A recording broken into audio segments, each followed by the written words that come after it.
It's shed night again, and we have the Navara and the Ram on the hoist this evening because we're doing some maintenance. This thing's like 2,000 k's overdue for a oil change, and this has been on the road now for about a month, and I just want to do another oil change because that's the way I roll. Especially when I buy a car, do several oil changes pretty close together. I don't know how many k's are done. Maybe 1,000, maybe 1,500, somewhere around there. Not a lot.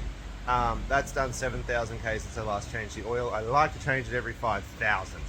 I do that just generally with everything, but particularly this thing's done like 317,000 k's, little old diesel, so every 5,000 is good. It suits its oil pretty good. And this bad boy over here has done 270 something thousand miles. I really should calculate what that is in kilometers. It's a bit. So therefore it's old and it needs regular oil changes basically. So let's get stuck into, I'm gonna do the Ram first. Right. Oh, look at that.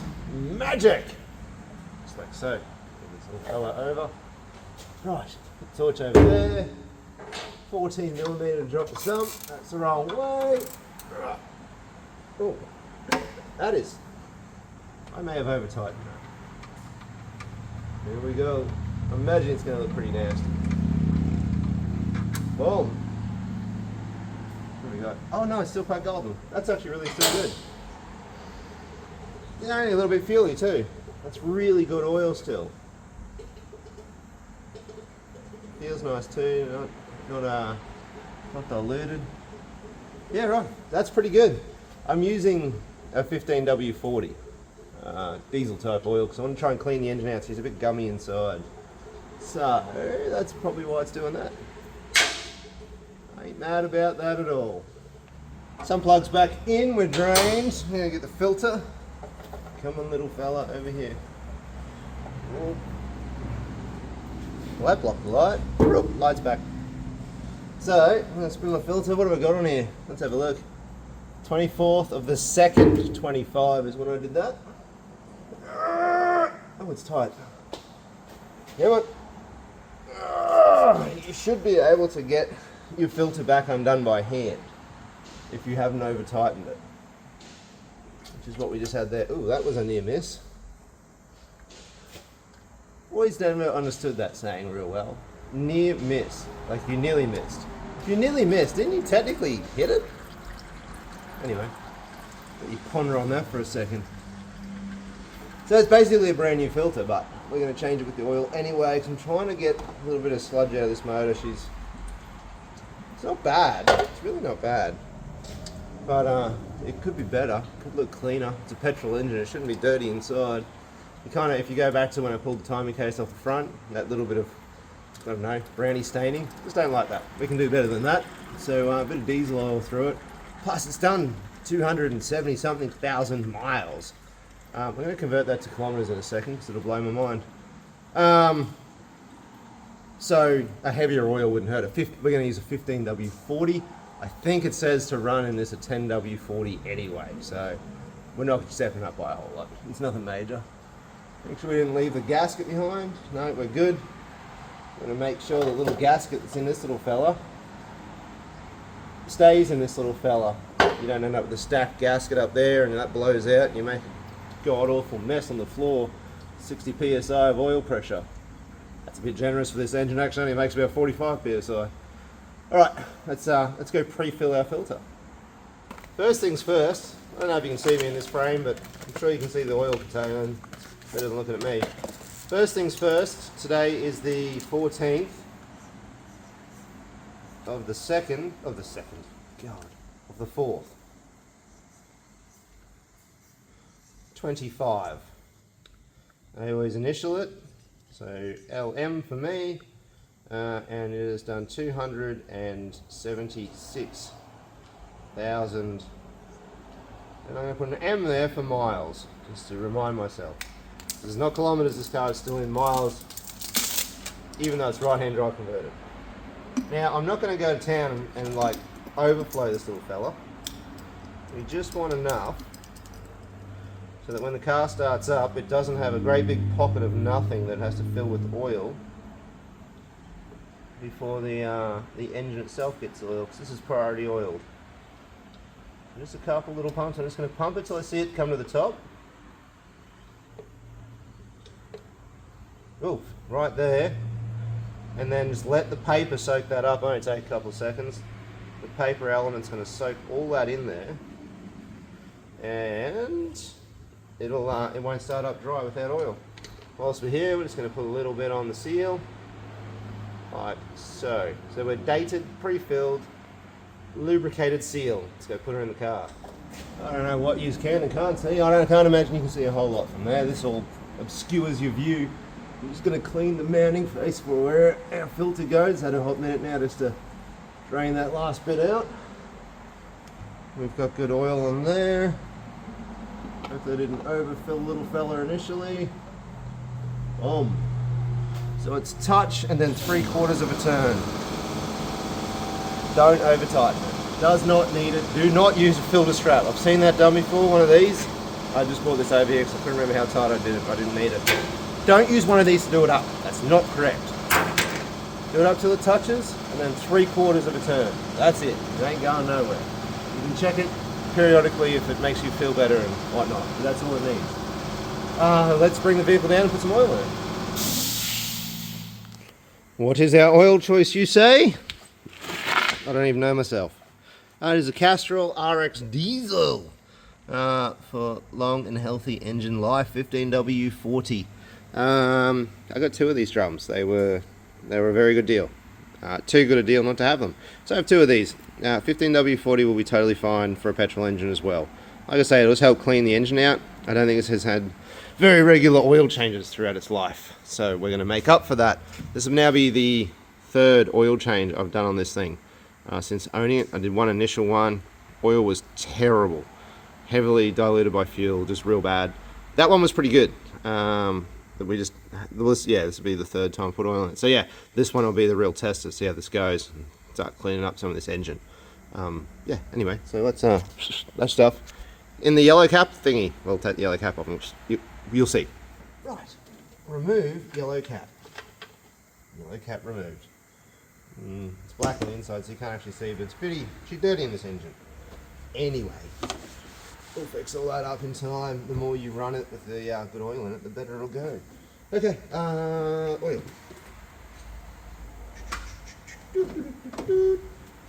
Now, this is a bit of a tricky one for me because I can't pump and hold this, so I'm just going to put this in here and hope it's going to stay.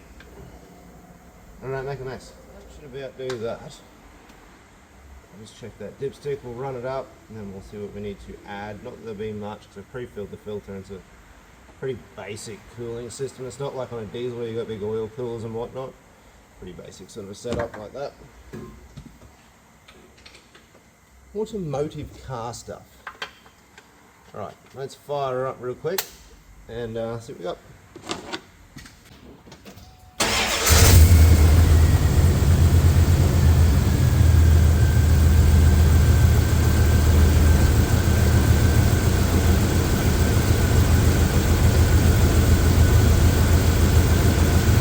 Just like that.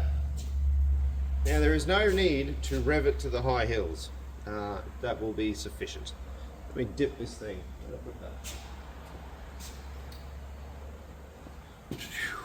Well, you can see that because I haven't changed the camera angle.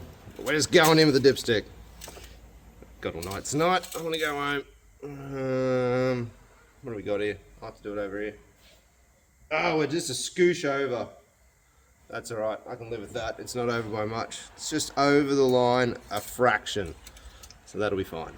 The dipstick does not like going in there. Okay, right. That is this car done. Let's go to the other car.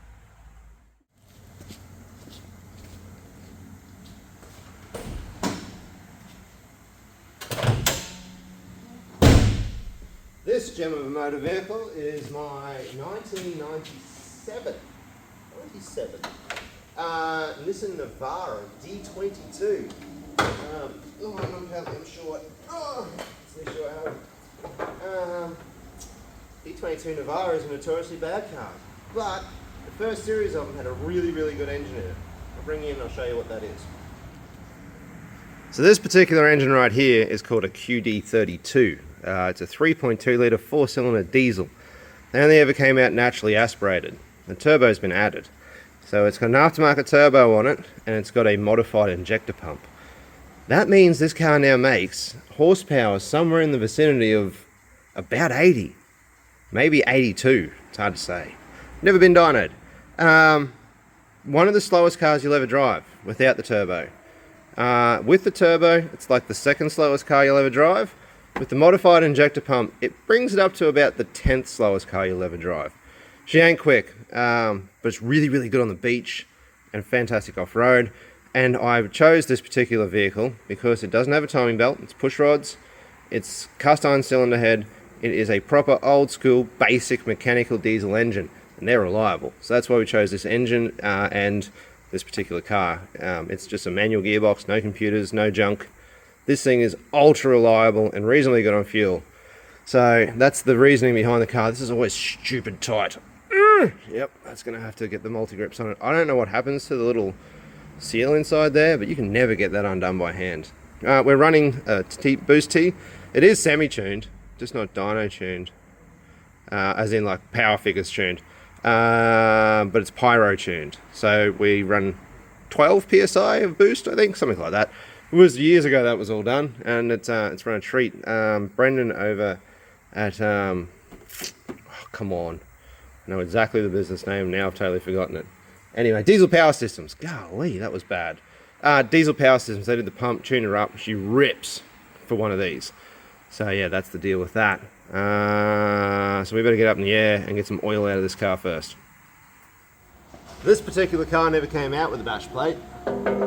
This 3mm piece of sheet is basically what this is. It's my creation. It is, like I say, just a piece of folded 3mm gal sheet. I don't know why I thought that was a good idea, but it was what was laying around, I suppose. And I've welded a piece of angle iron on the back of it because there was absolutely nowhere to mount it. And you'll see why when I get it off. Just the whole underbody is exposed.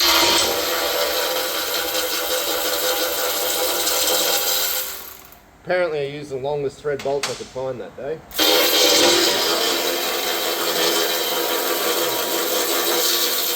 It's particularly heavy too. But you can see some pretty good dent marks in it. I've run the car on it. Come on.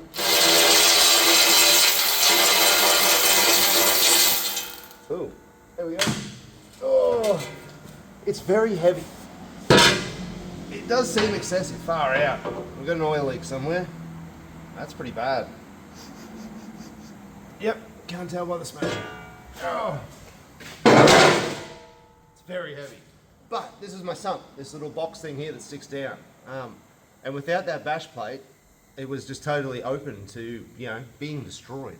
That's a bit of angle iron there. I welded that sucker onto the, I don't know, that piece. The lower suspension bracket, cross member, mounting thingy. Anyway, it's a big piece of angle iron welded on there. And there was some original bolt. Oh no, I thought I used original bolt holes.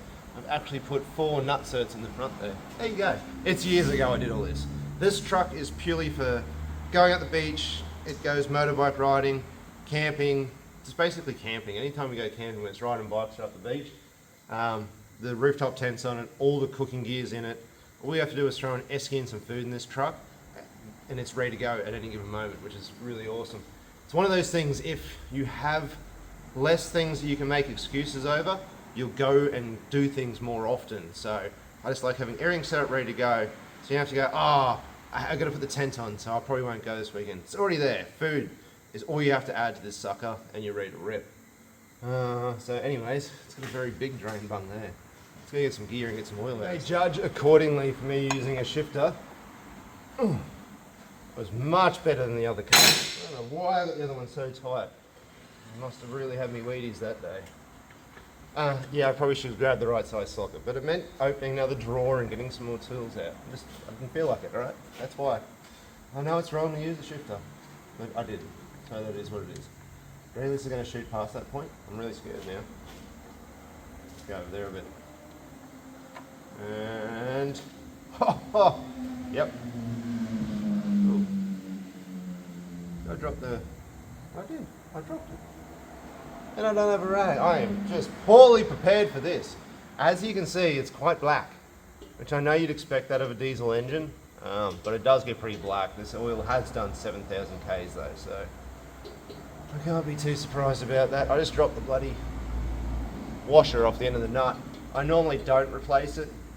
I tend to find they'll go plenty of times without any hassles, but I just dropped that one, so I've got heaps of them. Let's go get another one. Oil still feels really good viscosity to it. Not even that diesely, actually. That's really quite good. I need to replace that. My sway bar rubber's not looking healthy. Oh, I'm not paying attention to where the oil's going. All right, let me go find a washer, and I've got to clean my hand because it's very bad. One nice new washer. Mint. Look at that, hey? It's a proper service. Even got a new washer. Lost my rag for like the umpteenth time tonight. Anyway, that's fine. This little fella back in here, put the bash plate back on. The oil filter on this car is in a silly location. It's above my head. You get to it through the wheel arch. It's really quite dumb. It leaks oil all over the diff, and it's just really not really. It's a silly spot, basically, is what I'm getting at. On the topic of oil and filters, it is a good idea to run the same oil continuously. Different oils have different properties to them and whatnot that make them what they are, and it's best to keep them as they are, so to speak. Don't mix brands. If you can avoid it, I do.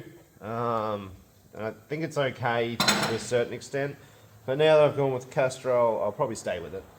It just keeps it all the same. Filters. On that car we used a Cooper filter, this car we're using a Ryco. Don't really care for filter brand. As long as you're changing your oil and filter regularly, I don't think it matters a whole lot. There's better brands and there's whatevers, you know, you can have your favorites and whatnot. If you want to stick to something, go for it. I just grab whatever is going to go on the car, goes in the car type thing. I used to be a really big one for Fleet Guard filters and whatnot. I'm sure if I looked it up, there'd be a Fleet Guard or a Donaldson filter for this engine. We're not going to do that. It's just not the way it's going to happen. The main thing is you change your oil regularly. Every 5,000. I do mine every 5,000 on the 5,000. So 70,000, 75,000, 80,000.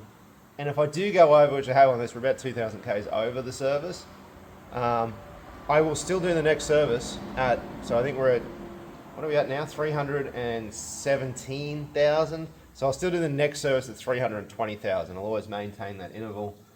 Doing a little short change won't hurt it. It'll actually do it the world of good. So that is my little hot tip, I suppose. It's just the way I do things.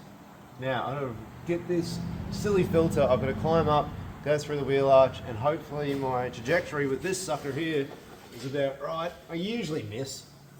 So let's see if I can't miss again, as per normal. Let's not break the mold on. Okay, so the filter's in here. Where's my rag? Oof, nearly fell. Filter's in here. Thankfully I have a body lift, and that does make this a lot easier. There's no real easy way of getting to this sucker. I am going to use a filter strap just because it's such a reach inside there.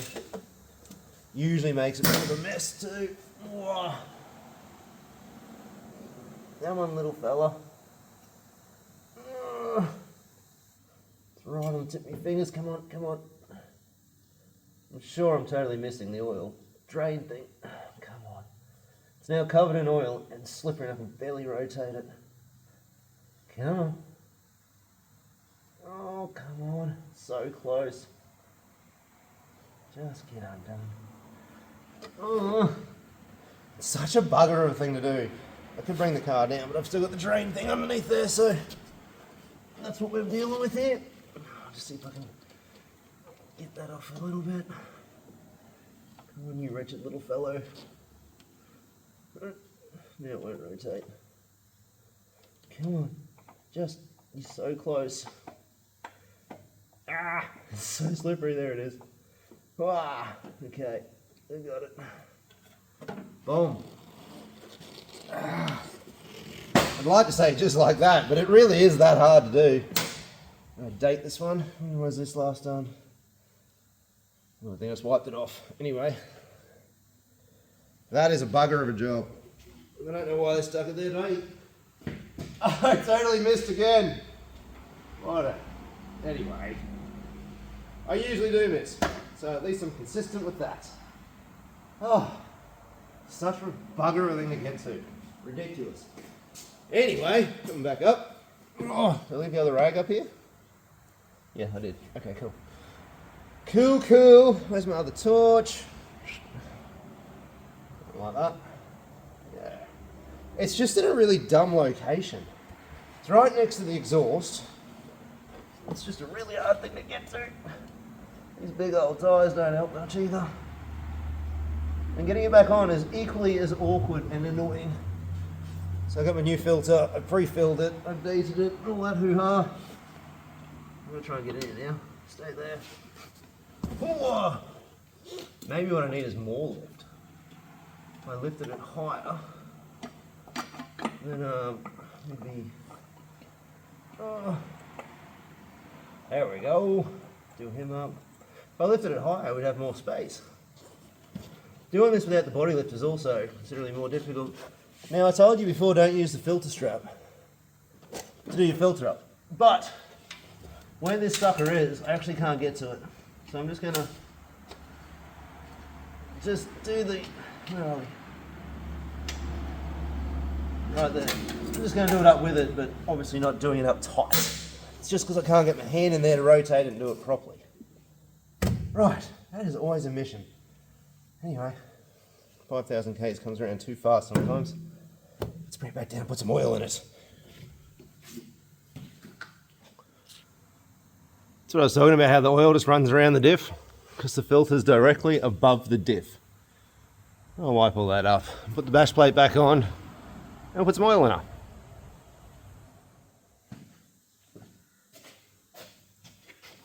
And we'll just pump it back up. I can't really reach this one real well either. I'm not sure how many pumps it is. The other bonus with using a 20 litre drum is you don't get that annoying bit left over. And with having two cars that run the same oil, it just means I've only got one drum of oil laying around. So I'll use this up and then I'll start the next bottle and keep the cycle running. That way I always use all of the oil in all of the bottle instead of being stuck with leftovers. You know, you have like 6 bottles sitting there with 200 or 300 mils left in each of them. You've got to try and wait until you gain enough of them to combine them all together. Terribly annoying. This solves that issue. Anyway, keep pumping. Surely I'm getting close. It's got this wee little dipstick that lives under the intake manifold. Gotta be close, don't we? Ooh, just shy. I'll run that up real quick. And back in there. It's this bugger of a thing to put in.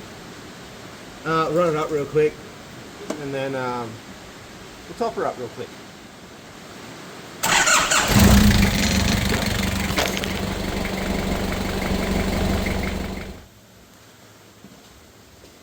Just another couple of pumps should see us good. Feeling that. Started up and the old camera fell over there. It's always exciting. Anyway. Alright, I reckon we're pretty close. I've already checked that we topped it up once. This is our second run. We got is a fraction under. So I'm going to call that good enough. It's at the, just under the. It's got like a cutout. You know, it's just right below the top. The other one's just a scoosh over. Same, close enough. That's going to do it. She is oil changed and ready to rip for another 5,000 Ks. Well, Ram is serviced, Navara is serviced. They're both good for another 5,000 kilometres or miles. I think it's, I didn't look that up. I was going to. I don't know, 2,500 miles is it? It's not half. 3,000 miles. I will look that up. Now I'm super curious. Just remember, oil is cheap, engines are expensive. Oil is easy to change, engines are much harder to change. Change your oil, save your money on replacing your engine and get mad mileage out of an engine or mad kilometers out of an engine, depending on where you are and what you got. So that's it. That is my takeaway tip for the evening, I suppose, if you like. Just change your oil. It's cheap and easy to do, and your engine will love it, and it'll go on for many, many years, especially when you work them hard. This thing just did a big towing trip. Really hard, actually. I really got to deal with the transmission gets a bit warm, so I got to deal with that. But I worked that sucker hard. And this poor truck behind me, it really works hard. It's not shy of getting out there and doing some stuff. So take care of your stuff. It'll last a really long time. Take pride in it. Anyways, that's all for tonight. I'm going home. It's been a long day and I worked on my cars and I'm going to bed. Shower, bed. Thanks for watching, guys. See you on the next one.